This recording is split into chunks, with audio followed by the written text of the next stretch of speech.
კოლხეთის დაბლობის დაჭაობებული ტერიტორიების დაშრობისა და სანერგე-მეურნეობის მშენებლობაზე ლანჩხუთის მუნიციპალიტეტში ჰოლანდიური კომპანია GPC-მ 200-მდე ლანჩხუთელი დაასახმა.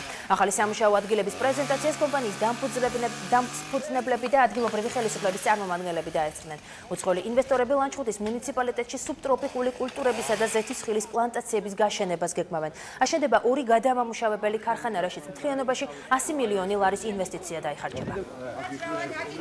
იყო 100-თა გაცვლა გამოცვლა, რა კუთხით შეიძლება ინვესტიციების განხორციელება, ჩვენთან მიმდინარე პრაქტიკიდან გამომდინარე, ყველა საუკეთესო წინადადება, რომელიც იქნება საკმაოდ მნიშვნელოვანი და მომხილველი იქნება ამ კომპანიის მიერ დაფინანსებული. დღეს უკვე 120 ადამიანამდე არის დასაქმებული მარტო მხოლოდ ლანჩხუთის რაიონში.